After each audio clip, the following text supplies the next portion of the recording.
大家好，我是红哥。先赞后看，好运不断。那随着区块链昨天也过了一个特别的儿童节啊，和全球最有名的赛车 F1达成了合作。消息一出呀，本处于下跌趋势的随呢迎来了一波反弹，但是呢随后再次开启了阴跌模式。截至目前呢，随的价格呢在$0.9到$0.95这个区间。那想进入红哥会员群的宝子，不妨看主页或私信。可能此时的随的团队也开始焦虑了呀。生态上的项目频频失利，新增用户呢迟迟不见踪迹。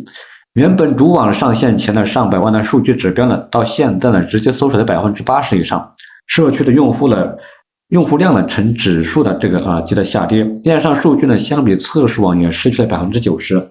可见随呢官方团队此时此刻呢也开始焦虑了。而近期热度比较高的这个 Arbase World 也开启了这个 IDO， 那当然呢也有意的避开随的主网，选择了 Polygon。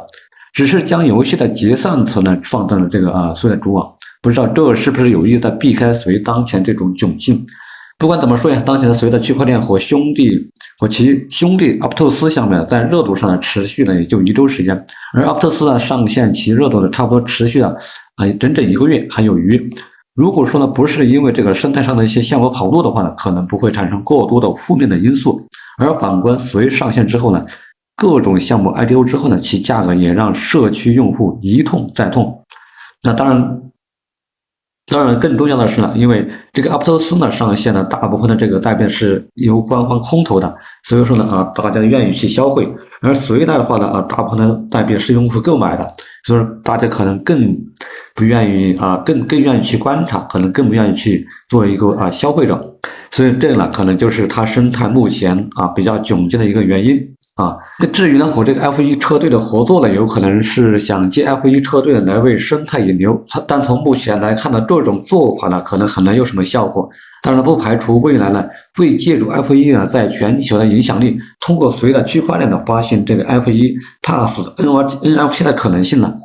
从而引导 F1 车队的全球的粉丝进入到随这个社区，从而呢提供新的流动性。而目前呢，整个随的区块链104个验证节点呢，也相对于呢比较集中呀，其中大部分的节点在欧美，少量的在亚洲地区。所以至于未来的随区块链如何呢，还得取决于随基金会呢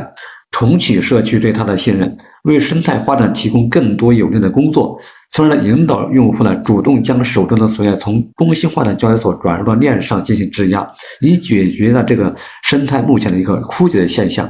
而另一方面呢，近期大家可以关注一下这个昆蒂斯2轮打新活动，分别是手动的生态以太坊虚拟机 NEON 和这个 Cosmos 原生的第一层区块链这个 H1， 大家可以多多关注。那关注红哥呢，了解最全面的财富机会。今天的分享就到这里了，还没关注红哥的可以加个关注，点个赞。我们下期再见，拜拜。